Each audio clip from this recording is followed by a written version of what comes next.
Mini টুল movie আকারে edit করার জন্য সর্বপ্রথম আপনাকে মিডিয়াতে ক্লিক দিতে হবে। আমি মিডিয়াতে ক্লিক করলাম, এরপর এখানে রয়েছে ইম্পোর্ট মিডিয়া ফাইল, তো এখানে একটা ক্লিক দিবেন। তারপর যে ভিডিও এডিট করবেন সেই ভিডিওটি উপর ক্লিক করবেন।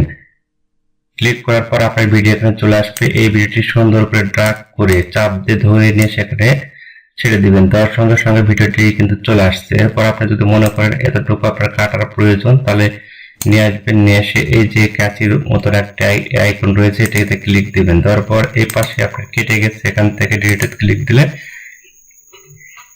ওইটুকু বাদ হয়ে যাবে। তা এরপর আপনি যদি মনে করেন যে এখান থেকে অডিও সেট করবেন, তাহলেও এখান থেকে অডিও ইনপুট করতে পারবেন। আপনারা যেভাবে ভিডিওটি নিয়ে আসছে সেভাবে পিকচার লাগলে পিকচারও ঠিক সেম ভাবে নিয়ে আসতে পারবেন।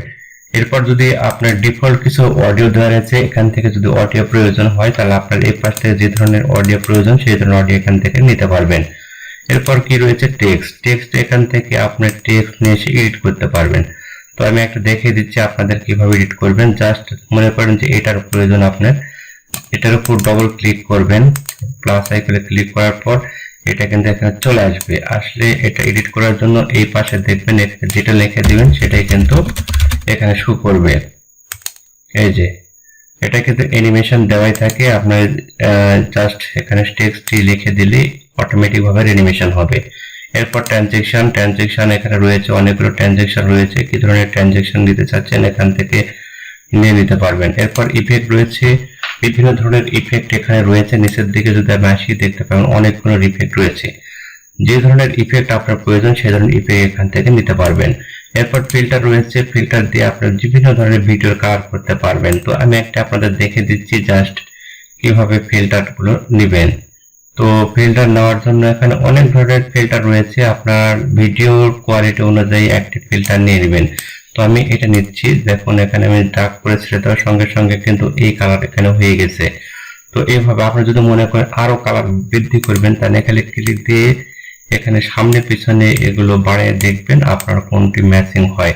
এই দেখুন চলে আসছে কালার, অটোমেটিক ভাবে কালার চলে আসছে। এরপর যদি মনে করেন যে এলিমেন্ট ইউজ করবেন, তো এই এলিমেন্টের জন্য এলিমেন্টের উপরে ক্লিক দিবেন, দিলে বিভিন্ন ধরনের এলিমেন্ট চলে আসবে। যেমন এখান থেকে আমি একটা ড্র্যাগ করে এলিমেন্ট নিচে নিব।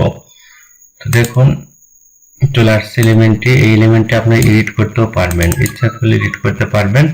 এরপর এখানে রয়েছে মোশন, আপনি যদি মোশন ভিডিও করতে চান তাহলে এখান থেকে এই ইফেক্ট গুলো নিয়ে মোশন ভিডিও করতে পারবেন। এখন এই ভিডিওর কাজটা আপনি দেখতে পেলেন। এখন কিভাবে সেভ দিবেন সেটা আপনাদের দেখাচ্ছি। এখানে দেখেন যে তীর একটা আইকন রয়েছে, এই আইকনের উপরে ক্লিক দিবেন। আইকনের উপরে ক্লিক দেওয়ার সঙ্গে সঙ্গে নতুন একটা পেজ চলে আসবে। এখন এখান থেকে আপনার ভিডিও MP4 MP3 কি ধরনের ভিডিও করতে চাচ্ছেন সে ধরনের ভিডিও এখানে দিয়ে দিবেন। আমি যেহেতু MP4 করব তাই এখানে MP4 রাখলাম। এখানে রেজুলেশন আপনার ভিডিওর কোয়ালিটি অনুযায়ী রেজুলেশন দিয়ে দিবেন, আমার যেটা আছে সেটাই রাখবো। এরপর এখানে রয়েছে আপনার ভিডিওটি যদি 60 fps হয় তাহলে 60 fps দিয়ে দিবেন। দেওয়ার পর জাস্ট এখান থেকে এক্সপোর্টে ক্লিক দেওয়ার সঙ্গে সঙ্গে কিন্তু আপনার সেভ হওয়া শুরু হবে। তো এইভাবে আপনারা ভিডিও এডিট করতে পারবেন।